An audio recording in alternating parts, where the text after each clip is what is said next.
আসসালামু আলাইকুম। আমরা ইতিমধ্যে জেনেছি যে ইসরায়েল এবং ইরানের মধ্যে ব্যাপক যুদ্ধ শুরু হয়ে গেছে।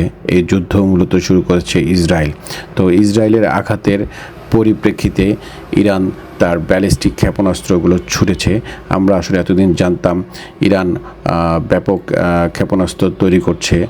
তো আমার কাছে মনে হচ্ছিল যে তাদের ক্ষেপণাস্ত্রের ব্যাপকতা অতটা ভয়াবহ হয়নি, কারণ এটা তারা তাদের নিজস্ব প্রযুক্তি, নিজস্ব বিজ্ঞানী দ্বারা তৈরি। তারা আসলে অনেক দিন ধরেই আপনার নিষেধাজ্ঞার কারণে বাইরের সাথে যোগাযোগ করতে পারছে না। অন্যান্য দেশের থেকে যে বিভিন্ন অস্ত্রের বা ব্যালিস্টিক ক্ষেপণাস্ত্র তৈরির যে সরঞ্জাম প্লাস পদ্ধতি, এগুলো তারা কালেক্ট করতে পারছিল না বা অন্যদের সাহায্য করছিল না আর কি। তো তারা নিজেরা যে এতটা ক্ষমতাধর, এতটা ভয়াবহ আকারের ব্যালিস্টিক ক্ষেপণাস্ত্র তৈরি করতে পেরেছে, এটা আমার কাছে খুবই আশ্চর্যজনক এবং সত্যি অবিশ্বাস্য। তো আলহামদুলিল্লাহ অ্যাজ এ মুসলিম হিসেবে আমি এটাকে খুবই সাধুবাদ জানাই যে আমাদের মুসলমানদের মধ্যেও আসলে অনেক এই মুহূর্তে আমরা যেটা দেখতে পাচ্ছি, ইসরায়েলি আকাশে ইরানি ক্ষেপণাস্ত্রগুলো চলে এসেছে। এগুলো মূলত প্রায় ১,৫০০ কিলোমিটার পাড়ি দিয়ে ইসরায়েলের আকাশে পৌঁছে গিয়েছে। ইসরায়েলি আয়রন ডোম প্লাস আরও বিভিন্ন আকাশ প্রতিরক্ষা ব্যবস্থা দিয়ে তা প্রতিহত করার চেষ্টা করছে। এই মুহূর্তে আমরা যেটা স্ক্রিনে দেখতে পাচ্ছি যে একটা বা দুইটা অলরেডি ইসরায়েল প্রতিহত করে দিয়েছে, কিন্তু ডান কোনার দিকে ব্যাপক পরিমাণে একটা বড় ব্যালিস্টিক ক্ষেপণাস্ত্র ছুটে যাচ্ছে ইসরায়েলের শহরের দিকে। আপনারা এগুলো খেয়াল করছেন কিনা? এগুলো কিন্তু ইসরায়েলি আয়রন ডোম প্রতিহত করতে পারেনি। পরবর্তীতে এই ব্যালিস্টিক ক্ষেপণাস্ত্র ইসরায়েলের সেনা অধিদপ্তরের উপরেই পড়েছে।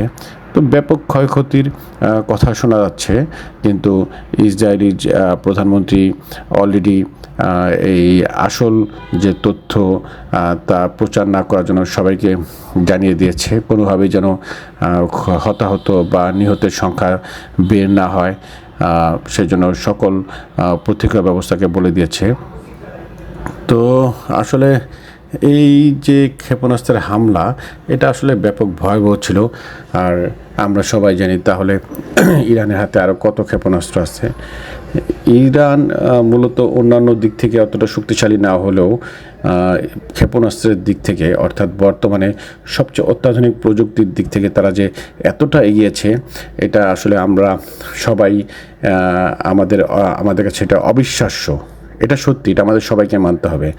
যাই হোক, ইরানের প্রতি আমাদের সমর্থন অব্যাহত থাকবে এবং আমরা আশা করি সৌদি আরব এবং পাশাপাশি অন্যান্য যে ক্ষমতাধর মুসলিম কান্ট্রিগুলো ইরানের পাশে দাঁড়াবে এবং তাদেরকে সাহায্য করবে।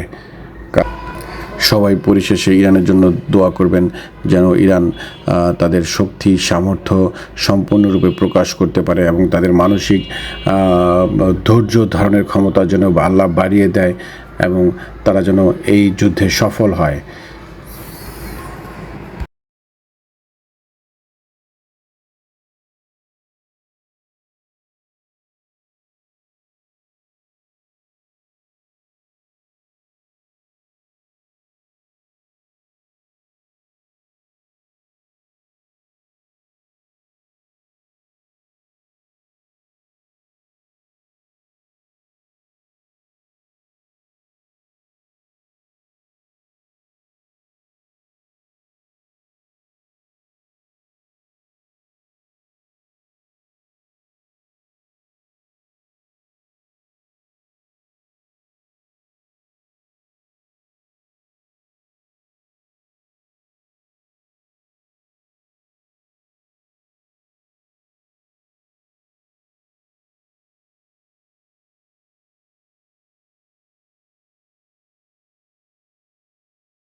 আমরা এই বিজয় আমরা সরাসরি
আমাদের ইরানের বিজয়কে